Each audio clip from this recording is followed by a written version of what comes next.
and welcome to Craig's Gun Channel. Today we've been out shooting some 45s. Got a combination here, kind of running the whole gamut of different offerings that are available. I mean, we've got budget, we've got high-end, and we've got what I call antique or classic. Classic, there you go. So we'll go ahead and go across here. This is the Systematic Colt made in Argentina.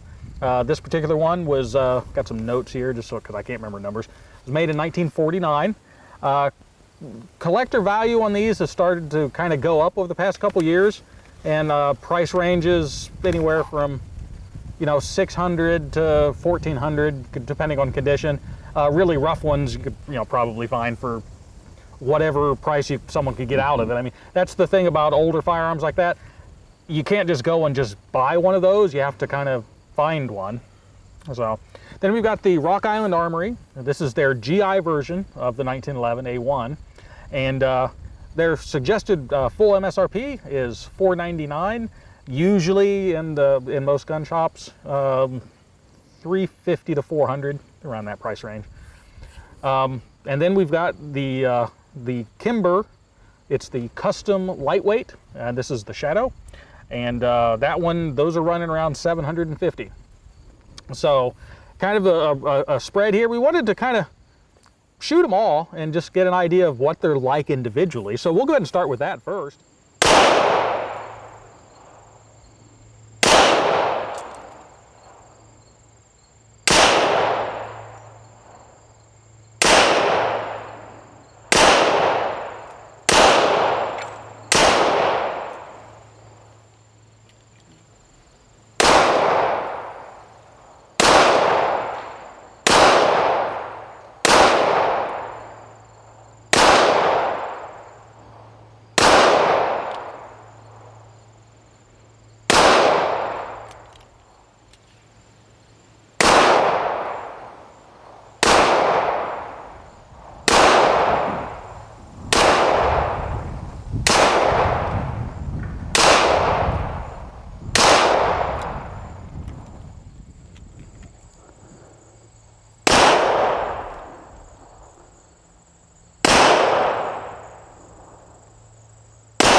Got 8 now.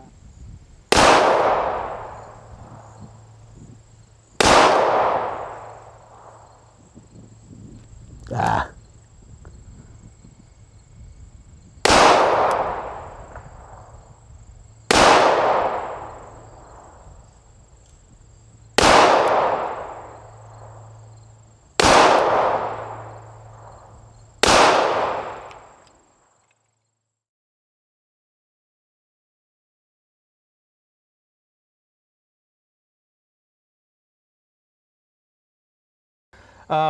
Starting off with the old Colt. These, like I said, these were made in Argentina under license from Colt, and it is a true representation of a combat sidearm. I mean, they were produced for the military in Argentina, and then they went to commercial sales eventually. This one is well used.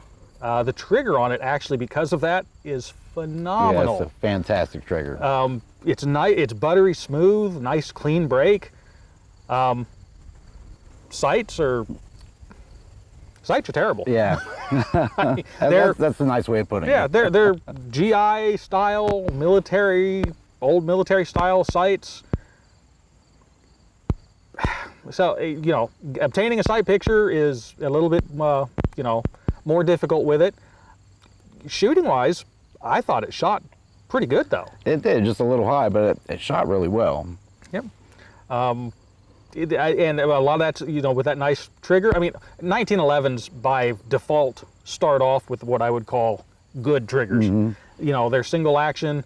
The design's been tried and true. It's kind of hard to mess them up, really. Yeah. So all of these have good triggers. But that one, just because of its age and its use, it's just real smooth, and it's just it's nice. Now all of these are basically the GI style as far as the size and grip and everything. So they're all similar. So this one, there again, classic. It feels pretty good in the hand. The grips on it are not factory grips. They're actually, I think someone made those at some point. They're a little bit wider than what I would like. I'll probably replace those out with, I've got some Cocobolo on there that look real nice. And that'll slim it down a little bit, which will make the grip, I think, a little bit better. Mm-hmm. Yeah, and might be able to hit that back strap a little better as well. Both of us actually had an issue when we were shooting it because of the wide grip on it. We both had a couple times where we didn't fully engage that grip safety, or it's possible that maybe there's a little bit of an internal issue with some stuff's gotten gunked up or something in there, but it just wouldn't fire. You couldn't pull the trigger. So I honestly, after we were kind of messing around with it, I think it's just neither one of us, we lost grip on it. So yeah, I guess that's shooter error. So go ahead and move on to the Rock Island. That would be what I would call a budget firearm. And they fit and finish. It's not as nice. I mean, this one's the military, the GI style. It's parkerized. It's a heavy, thick parkerized coating. Should be pretty wear resistant. It's not super pretty as far as that goes. There again, same style sights as what the old Colt had. There again, it's the GI, their GI version, and the sights you struggle with them a little bit. Poor lighting scenario. Yeah, forget about it. Forget about it. Yeah.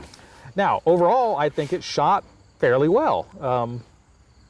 I mean, what's your thoughts on it? I haven't shot a lot of the 45s, and with that being said, I was kind of surprised of how nice that everything really did shoot.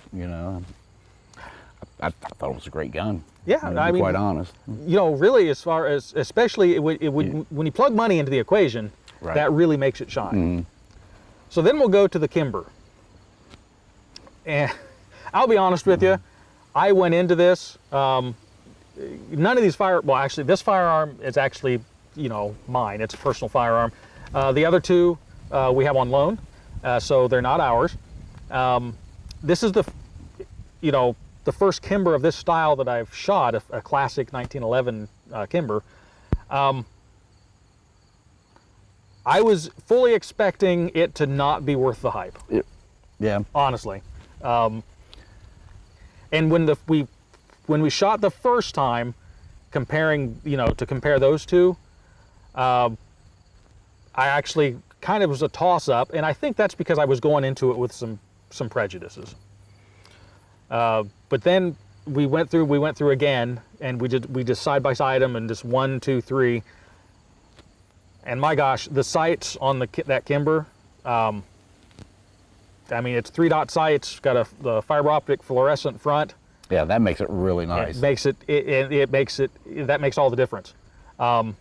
Trigger a little bit better than the Rock Island, but that little bit better, and then the vastly better sights.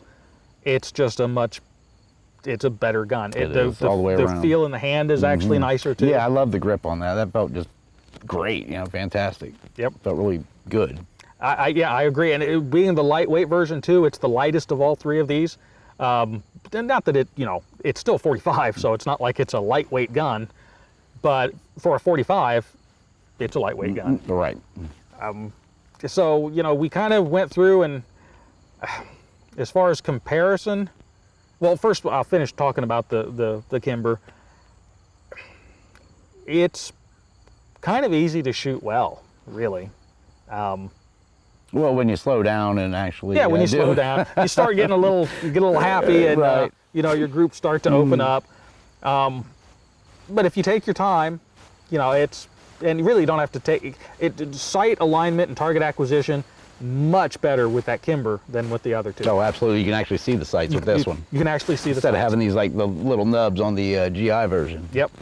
And the GI versions on both of these, you can drift adjust the rear sights by, physically, honestly, you get a hammer and a punch, and you drift them a little bit, and take a couple shots and drift them. It's a process.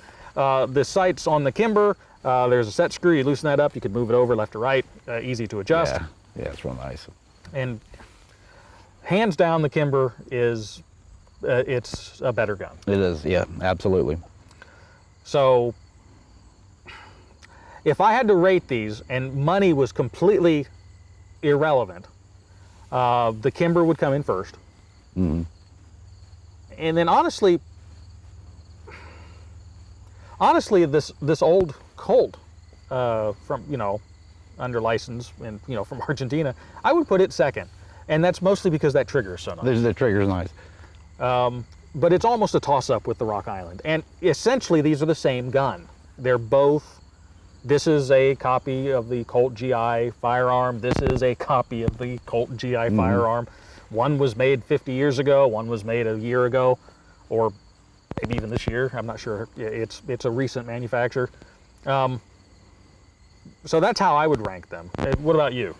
Well, when we first did it, I think I would have ranked it as this one being the best, actually. But then when I did the comparison, the side by side, picked up one after the other, I would have to agree. I mean, this is by far the best, and then second, and then the worst with what's here. Yep. So I think we're in agreement with that. And from what Steve said there, when we first was shooting, I would have ranked this at the top as well. And there again, I think we both kind of went into it expecting the Kimber to do more. Mm-hmm. And that's because you get these expectations in your head, and right. then they fall Kimber, short. At the end of the day, you still have to do, the fundamentals are still the fundamentals. Absolutely. You got to get the sight alignment, you got to get the trigger squeeze, and it can't do that for you. So once you really dial that in the same, the Kimber is way better. Right. Yeah, it's shot much better. Yeah. So from realistic perspectives, we can take this one off the table because it's not a gun you can just go in and get. This is a collector firearm at this point, really. So really the choice would be between these two. So money removed. Yeah, all day long. All day long, yeah. Kimber, all day long. You plug that money in, and here comes the reality. You can buy two of these for one of those. Is this twice as good? I would struggle to say yes, it's twice as good. Is it better? Yes, without a doubt, it's better. So it really comes down to what's it worth to you, and with budgetary concerns comes budgetary concerns. If money is the primary driving option, then there's nothing wrong with that Rock Island. It shot really well. It's just not as refined, and the target, the sights aren't as good. Now, with that being said, they make versions with nice sights, with fiber optic sights, everything like that. Now, they cost a little bit more, but they're still significantly cheaper than the Kimber. So here's what it comes down to. I'm probably going to get a 45, another one here before long, and it's probably going to be a Rock Island, because I don't know if the improvement is enough to warrant paying the extra money for the Kimber. But that's just me personally. But man, that Kimber, it's a nice gun. Yeah, it shoots very well. Like I said, I haven't had a lot of experience shooting this style frame, and that was just really nice. It was a pleasure to shoot, Yeah, and well, that's the nice thing too. 45s. Okay, from an actual defensive pistol, I think 9mm superior. So we'll get that out on the table right now. So all the 9mm 45 war will continue forever. The great debate. The great debate. I think 9mm is superior because, especially with modern ammo, you get higher capacities, lighter weight pistols. higher velocities, which matter these days. So now, as far as enjoyable shooting, these 45s are nice. Yeah. They're just fun to shoot. The recoil's different, and if that doesn't make any sense to you, I can't explain it. For those of you that get it, if you know, you know. If you know, you know. I mean, 9mm has got that. It's a sharper, bitier recoil. Yeah, It's a little not snappy kind of. It's not hard. It's not harsh. It's not like, you know, it's you can't control it. It's not that at all. It just feels different. The same reason. 357. 357 is my all-time favorite cartridge to shoot. It's just, you can feel the power, but it's fully controllable. It's nice, and I would put 45 very close to that. It's enjoyable to shoot. Agreed. So all of these magazine capacity wise, 7-round magazine, both of these are 8. They make extended magazines that stick out of the bottom to where you can get higher capacities.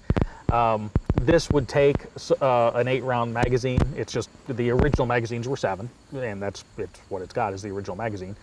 Does 1 round make a difference? Well, it might. Maybe, yeah. Maybe. More is usually better. But there again, they're really nice firearms to shoot. So I don't know really how to summarize this. I mean, it's kind of a head-to-head competition as far as us shooting the firearms. The reality is they're different guns for different purposes. And mostly it's different budgets. There again, you have to take this one kind of out.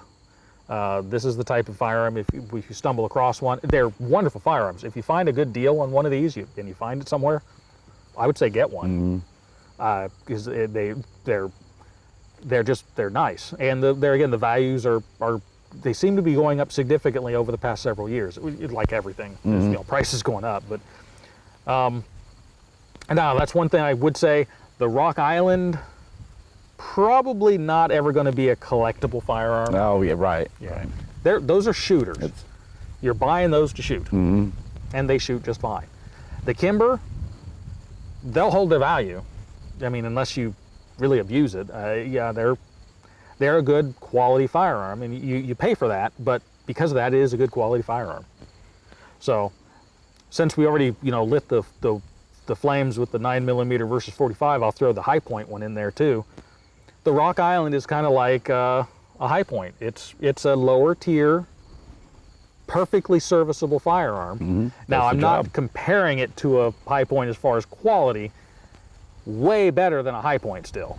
And High Point makes a 45. This is much better than that. The yeet brick. Yeah. But it's the same market segment. I mean, it's budget, entry level, perfectly adequate. This would be the Chevy of the 45 world. This would be the Cadillac. This would be the Studebaker. So I guess that's kind of my thoughts on it. What any final thoughts from you? No, I agree with everything you said. I mean, you pretty much summed it up. Yeah, absolutely. Okay, well, sounds good. We've had a great day out here shooting. Oh, it's fantastic. Weather was great. Weather was great. It's actually got to get out and shoot. Yeah, both of us have kind of been suffering from the same thing. We don't get out to shoot as much as we would like, or should even, which is weird. Having a gun channel that we don't shoot that much, but life and family gets in the way. Life and family gets in the way, but it was great day out. Enjoyed shooting. Any of these, a lot of fun to go out and plink with at the range. So I guess we'll go ahead and wrap it up there. As always, thanks for watching, and until next time, stay safe.